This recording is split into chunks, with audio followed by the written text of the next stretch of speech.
देखो मेरे साथ ना पोपट होने वाला था, मैं घर जाने वाला था।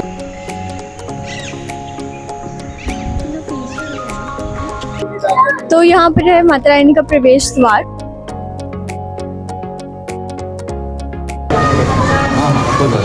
चीजी दिखाऊं? चीजी ये देखो। दो लाइन से वल्ला हबीबी खड़े ना रहें और बैठ के लेट के प्रणाम। भागो भागो भागो, वो सड़क चल रहे हैं घर की तरफ। उठ चुके हैं, व्लॉग बनाना मैं भूल गया था, तो उठ चुके हैं। अभी हम गाड़ी में बैठे हैं और अब हम जाने वाले हैं वापस की तरफ। और कौन सी चीज रखते हैं? हाँ, तो ये डिसाइड होगा कि हम अभी जा रहे हैं, पहले कौन सी चीज़ पड़ेगी, तो उस हिसाब से हम देखेंगे कि पहले कौन सी चीज़ आएगी और हम कहाँ जाने वाले हैं। तो मैं आपको मिलता हूँ वहीं पर ही।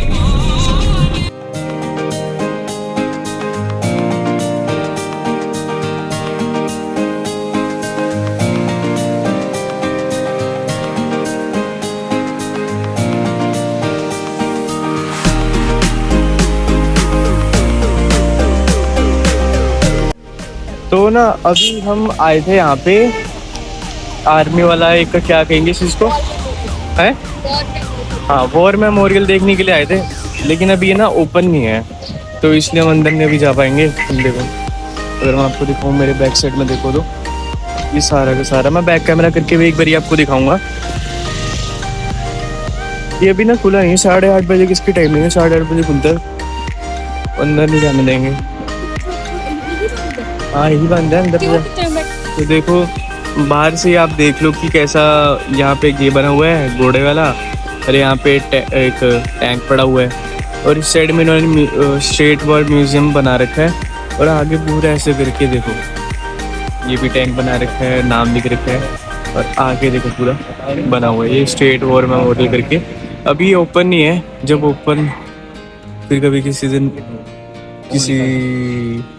कभी आएंगे तो तब देखेंगे।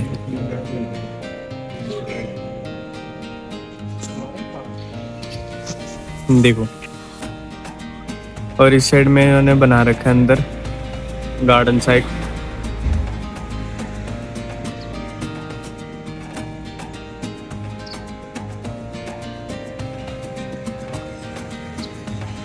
वहाँ पे भी एक टैंक है। तो मेरे साथ ना पोपट होने वाला था, मैं घर जाने वाला था, मतलब घर गाड़ी वापस जाने वाला था, और ये देखो ये ना छोटा गेट खुला हुआ था यहाँ पे, हमें पता ही नहीं, हमने देखा लोग बाहर आ रहे हैं, मैं ये कहाँ से बाहर आ रहे हैं, देखा भाई छोटा गेट खुला था। अंदर आगे फाइनली अंदर। अब ना बाकी चीज़ नहीं खुली हुई, सिंपल ये जो एरिया है, ये जो पीछे पूरा देख रहे हो ना, ये यही है बस, ठीक है। हम इसके अंदर नहीं जा सकते, ना ही इसके अंदर जा सकते हैं। स्टेट वॉर मेमोरियल करके आ लिया, मैं बैक कैमरा से भी दिखाऊंगा, क्योंकि इसमें ना वो हो जाती है, उल्टा दिखता है, मेरे को सेटिंग देखनी पड़ेगी कौन सी वाली, वो मिरर सेल्फी करके होती है। मैं दिखाता हूँ अंदर से, दीदी भी साथ में है, मम्मी पापा अंदर बैठा हुआ। हेलो बोलो। अच्छा बच्चे। अगली सुबह हम सबसे पहले पहुंच गए धर्मशाला वॉर मेमोरियल। हम इतनी जल्दी आ गए थे कि म्यूज़ियम अभी ओपन नहीं हुआ था, इसलिए अंदर जाने का मौका नहीं मिला, लेकिन हमने मेमोरियल और इसके आसपास के ब्यूटीफुली मेंटेन पार्क को आराम से एक्सप्लोर किया। और सच कहूँ, सिर्फ बाहर का एटमॉस्फेयर ही इतना पीसफुल और रिस्पेक्टफुल था कि ये एक्सपीरियंस अपने आप में काफ़ी स्पेशल लगा।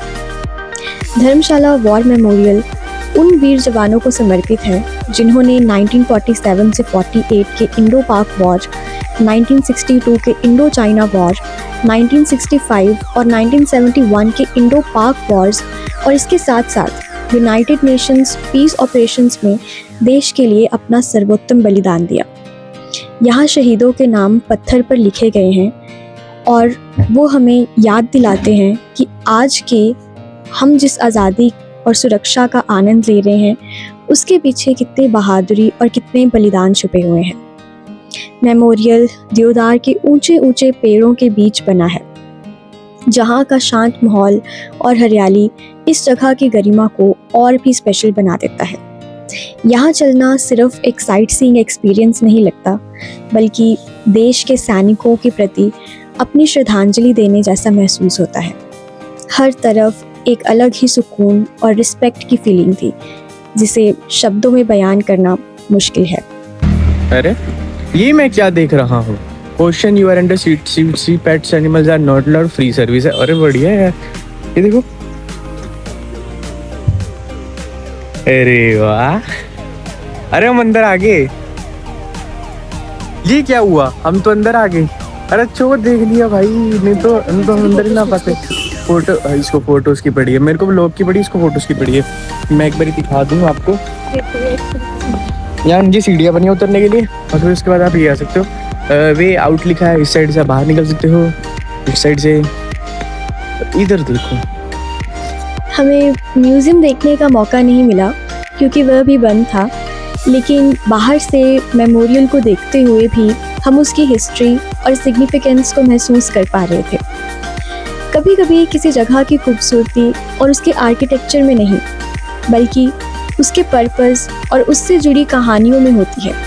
धर्मशाला वॉर मेमोरियल भी उन्हीं जगहों में से एक है। अगर आप धर्मशाला विजिट कर रहे हो तो इस मेमोरियल को अपनी आइटनरी में ज़रूर शामिल कीजिए। ये सिर्फ एक टूरिस्ट अट्रैक्शन नहीं, बल्कि एक ऐसी जगह है जो हमें देश वीरों के बलिदान को याद करने, उनके प्रति सम्मान व्यक्त करने और कुछ पल शांति के साथ बैठने का मौका देती है।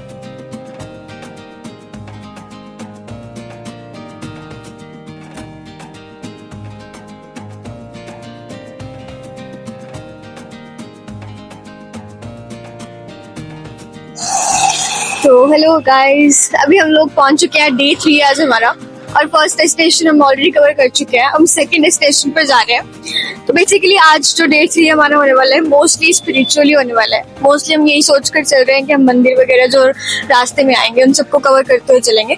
तो यहाँ पर हम लोग पहुँच चुके हैं कांगड़ा देवी, और इस मंदिर का दूसरा नाम ब्रजेश्वरी देवी भी है।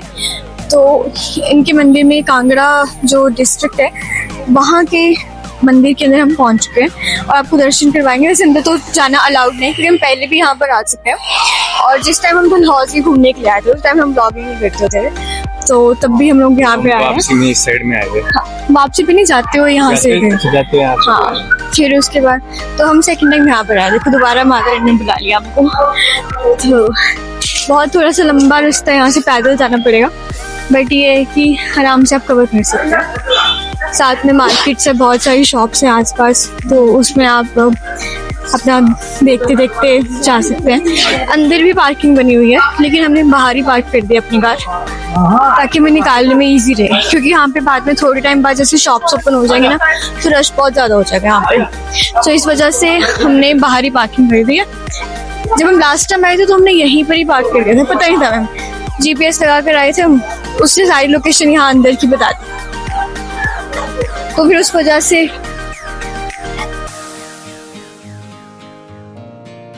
फिर हमने यहीं पर ही गेस्ट हाउस भी ले लिया था, उसके साथ में हमने पार्क कर दिया था। फिर अब सीधा मंदिर में, और वहां जाके मैं आपको दिखाऊंगा।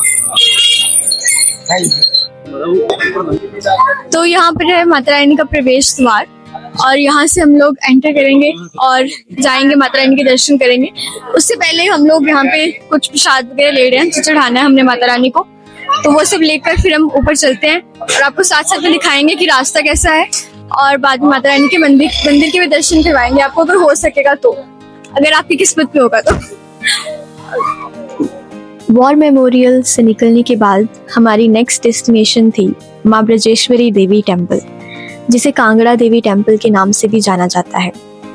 जैसे ही हम कांगड़ा सिटी के पास पहुंचे, वैसे ही टेम्पल की वाइब फील होने लगी। रास्ते में काफ़ी डिवोटीज दिख रहे थे, और टेम्पल के आसपास का एरिया पूरी तरह से भक्ति के रंग में डूबा हुआ था। टेम्पल के एंट्रेंस तक पहुंचने से पहले एक बहुत ही लाइवली मार्केट पड़ता है। दोनों तरफ शॉप्स ही शॉप्स नज़र आती हैं, जहां प्रसाद, चुनरी, नारियल, माता रानी का श्रृंगार का सामान, बैंगल्स, आइडल्स, की चेन्स, रुद्राक्ष माला, ड्राई फ्रूट्स और बहुत सारे रिलीजियस सोवेनियर्स मिलते हैं। मार्केट में घूमना और लोकल कल्चर को देखना अपने आप में एक अलग एक्सपीरियंस था। हर दुकान से जय माता दी आवाज़, अगरबत्ती की खुशबू और डिवोटीज़ की एक्साइटमेंट पूरे एटमॉस्फेयर को और भी स्पेशल बना रही थी। हमने भी यहाँ से प्रसाद लिया और फिर मंदिर की तरफ बढ़े। जैसे ही टेम्पल के मेन गेट के अंदर एंटर करे, एकदम से एनवायरनमेंट ही बदल गया। मंदिर की घंटियों की आवाज़, भजन्स और डिवोटीज की प्रेयर्स सुनते ही मन को एक अलग ही शांति मिलने लगी। दर्शन के लिए लाइन थी, लेकिन सब लोग बहुत पेशेंटली अपनी बारी का वेट कर रहे थे। ये टेम्पल हिमाचल प्रदेश के सबसे फेमस और ओल्डेस्ट टेम्पल्स में से एक है और 51 शक्ति पीठों में इसका बहुत खास महत्व है।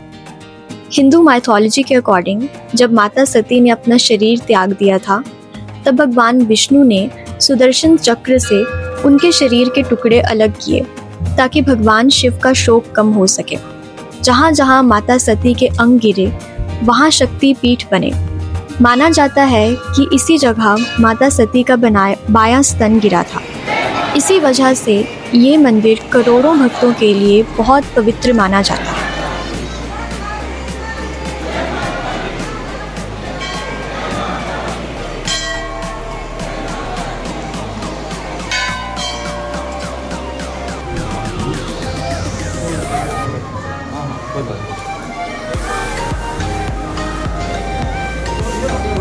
टेम्पल का हिस्ट्री भी काफ़ी इंटरेस्टिंग है। सदियों पुराना ये मंदिर कई बार अटैक्स और अर्थक्वेक्स का सामना कर चुका है, लेकिन हर बार इसे दोबारा बनाया गया। आज भी ये टेम्पल आस्था, हिम्मत और विश्वास का एक बहुत बड़ा सिंबल माना जाता है। टेम्पल के अंदर सिर्फ माँ ब्रजेश्वरी देवी का ही मंदिर नहीं, यहाँ और भी छोटे छोटे टेम्पल्स हैं जो अलग अलग डेटीज़ को डेडिकेट किए गए हैं। इसलिए लोग सिर्फ मेन श्राइन ही नहीं, बल्कि पूरे टेम्पल कॉम्प्लेक्स को एक्सप्लोर करते हैं और हर मंदिर में जाकर ब्लेसिंग्स लेते हैं। हर कॉर्नर की अपनी एक अलग स्पिरिचुअल फीलिंग थी। टेम्पल का आर्किटेक्चर भी देखने लायक है। ट्रेडिशनल डिज़ाइन, ब्यूटीफुल कार्विंग्स और पीसफुल सराउंडिंग्स इस जगह को और भी खूबसूरत बना देते हैं। पहाड़ों के बीच बना ये मंदिर नेचर और स्पिरिचुअलिटी का एक परफेक्ट कॉम्बिनेशन लगता है। दर्शन के बाद हमने कुछ देर टेम्पल कॉम्प्लेक्स में ही बैठकर पीसफुल एटमॉस्फेयर को एंजॉय किया। कभी कभी ट्रैवल सिर्फ फेमस प्लेसेस देखने के लिए नहीं होता, बल्कि ऐसी जगह को फील करने के लिए होता है जो दिल को सुकून दे जाती है। और माँ ब्रजेश्वरी देवी टेम्पल बिल्कुल वैसे ही एक्सपीरियंसेस में से एक था। अगर आप धर्मशाला आ रहे हो या कांगड़ा ट्रिप प्लान कर रहे हो, तो इस टेम्पल को अपनी आइटनरी में ज़रूर इंक्लूड करना। चाहे आप ब्लेसिंग्स लेने आए हो, हिस्ट्री जानने आए हो या हिमाचल के कल्चरल और स्पिरिचुअलिटी को एक्सप्लोर करना चाहते हो, ये प्लेस आपको बिल्कुल डिसअपॉइंट नहीं करेगा। हमारे लिए ये सिर्फ एक टेम्पल विजिट नहीं थी, बल्कि पूरे ट्रिप का सबसे पीसफुल और मेमोरेबल एक्सपीरियंसेस में से एक थी। तो माता रानी के दर्शन हमने कर लिए हैं सबने। तो अब हम जाने वाले हैं अपनी नेक्स्ट डेस्टिनेशन, जो कि जो हमारे रास्ते में पड़ेगी हम वहीं जाएंगे। तो पता तो है नहीं अभी कहाँ है, तो जो भी रास्ते में पड़ेगा सबसे पहले वहीं पर ही जाएंगे। सही बात है, ऐसे बोलना चाहिए जब पता ही नहीं कहाँ जा रहे हैं।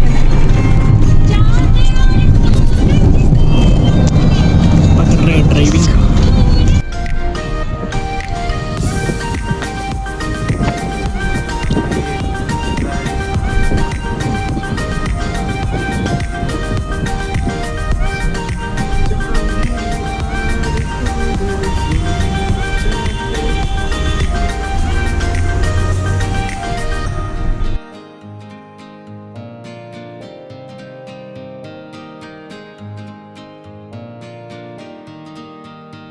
चीजी दिखाऊं, चीजी ये देखो।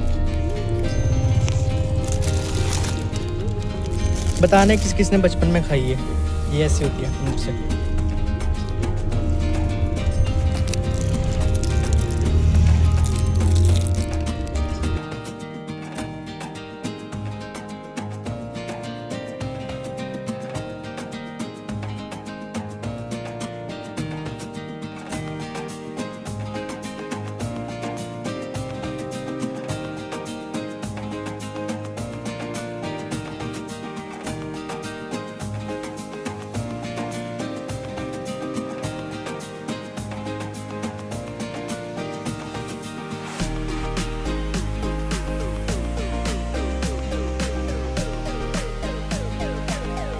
हमारी डे 3 की नेक्स्ट डेस्टिनेशन थी माँ बगलामुखी टेम्पल। इस टेम्पल में हम पहले भी विज़िट कर चुके हैं, इसलिए एक्साइटमेंट भी काफ़ी ज़्यादा थी। माँ बगलामुखी को हिंदू धर्म की 10 महाविद्याओं में से एक माना जाता है। उन्हें शक्ति, साहस और सुरक्षा की देवी माना जाता है। भक्त यहाँ माँ के आशीर्वाद लेने आते हैं और प्रार्थना करते हैं कि उनके जीवन की रुकावटें दूर हों, उन्हें हिम्मत मिले और हर मुश्किल का सामना करने की ताकत मिले। इसी आस्था की वजह से हर साल हज़ारों लोग देश के अलग अलग हिस्सों से यहाँ दर्शन के लिए आते हैं। लेकिन जैसे ही हम टेम्पल के पास पहुँचे, हमें समझ आ गया कि आज यहाँ कितनी ज़्यादा भीड़ है। टेम्पल के बाहर से ही डिवोटीज़ की लंबी लंबी लाइन शुरू हो चुकी थी। हर तरफ पीले रंग के कपड़े पहने भक्त, हाथों में प्रसाद और माँ के जयकारे सुनाई दे रहे थे। पहली नज़र में लगा कि शायद दर्शन में बहुत ज़्यादा टाइम लग जाएगा, लेकिन एक चीज़ ने हमें काफ़ी इम्प्रेस किया और वो थी टेम्पल की अथॉरिटीज़ की मैनेजमेंट। इतने सारे डिवोटीज़ होने के बाद भी सब कुछ बहुत सिस्टमेटिकली चल रहा था। क्यू प्रॉपर बैरिकेड्स के साथ बनी हुई थी, वॉलंटियर्स हर जगह लोगों की हेल्प कर रहे थे और किसी को भी अननेसेसरी रश या धक्का मुक्की नहीं करनी पड़ रही थी। इतनी बड़ी क्राउड को इतने अच्छे से मैनेज करना वाकई तारीफ़ के लायक था। दो लाइन से क्या बने हुए हम आगे बढ़ते रहना है, तभी आपको माता जी के भव्य दर्शन होंगे, सुंदर दर्शन होंगे। अन्यथा धक्का मुक्की में जो आप माता जी के उचित दर्शन नहीं कर पाएंगे। आप दो लाइन इस टेम्पल के सबसे खास बातों में से एक है यहाँ का हवन। टेम्पल के अंदर हवन की बहुत पुरानी परंपरा है और हर दिन यहाँ हवन किया जाता है। बहुत से डिवोटीज़ भी अपने नाम से हवन करवाते हैं। माना जाता है कि माँ बगलामुखी के सामने हवन करना बहुत शुभ होता है और इससे माँ का आशीर्वाद, मन की शांति और पॉजिटिव एनर्जी मिलती है। हवन कुंड के पास बैठकर मंत्रों की आवाज़, हवन की सुगंध और पूरे मंदिर का स्पिरिचुअल एटमॉस्फेयर एक अलग ही फीलिंग देता है। अगर आपको भी कभी मौका मिले तो यहाँ का हवन ज़रूर देखना चाहिए। हमें दर्शन के लिए लगभग 3 घंटे लाइन में वेट करना पड़ा। नॉर्मली इतना लंबा वेट किसी को भी बोरिंग लग सकता है, लेकिन यहाँ ऐसा बिल्कुल नहीं हुआ। धीरे धीरे लाइन में खड़े लोग एक दूसरे से बात करने लगे और कुछ ही देर में किसी ने जय माँ बगलामुखी का जयकारा लगाया। फिर देखते ही देखते पूरी लाइन उस जयकारे में शामिल हो गई। बीच बीच में भजन भी गाए जा रहे थे। ऐसा लग ही नहीं रहा था कि हम वेट कर रहे हैं, बल्कि ऐसा फील हो रहा था जैसे हम सब मिलकर माँ की भक्ति में डूब गए हैं। जय माता दी, जय माता दी, जय माता दी, जय माता दी, जय माता दी। लगभग 3 घंटे के इंतज़ार के बाद हमें माँ बगलामुखी के दर्शन का मौका मिला। दर्शन के वो कुछ पल पूरे वेट को बिल्कुल वर्थ इट बना गए। अगर आप हिमाचल प्रदेश आ रहे हो और स्पिरिचुअल प्लेसेस एक्सप्लोर करना पसंद करते हो तो माँ बगलामुखी टेम्पल ज़रूर विज़िट करना। भाई नीचे ज़मीन बहुत ज़्यादा गर्म है, पैर जल रहे हैं। चलते चलो चलो चलो चलते चलो। शामे चलो शामे।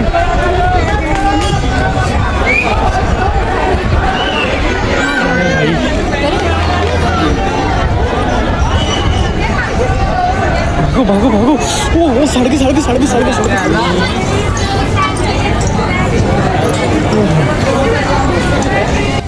तो गाड़ी में वापस बैठ चुके हैं। भाई पैरों की ना बैंड बच गया। हम चले गए थे गाड़ी में अपने शूज़ वगैरह उतार के और भागते भागते आए हम लोग, क्योंकि इतना ज़्यादा गर्मी हो गई थी और गर्मी की वजह से जो वहाँ पे टाइल्स लगी हुई थी ना, नीचे सीमेंट का फर्श था, वो बहुत ज़्यादा गर्म हो गया था उसकी वजह से। और फिर हम भागते भागते आए, ऐसे पैरों में ऐसे लग रहा है छाले बढ़ गए थे। इतना ज़्यादा गर्मी। वीडियो बनानी चाहिए थी, कैसे भाग रहे थे ना। मैंने वीडियो बनाई, अगर मैं वीडियो बनाता ना बोला आ जाता जैसे भागे थे ना। लेकिन हाँ, दर्शन बड़े अच्छे हुए। एकदम ऐसे बिल्कुल धक्के नहीं लगे हमें, आराम। रश तो आपने देख लिया वो कितना रश था। रश तो बहुत था और गर्मी भी बहुत ज़्यादा थी, लेकिन फिर जब दर्शन हुए तो फिर सब कुछ भूल गए कि क्या हुआ क्या नहीं हुआ। जब चल रहे हैं घर की तरफ, बाकी पॉइंट में डे 3 का ब्लॉग कैसा लगा। अच्छा लगा हो तो एक प्यारा सा लाइक कर देना, कमेंट कर देना और चैनल को सब्सक्राइब कर देना। बाय।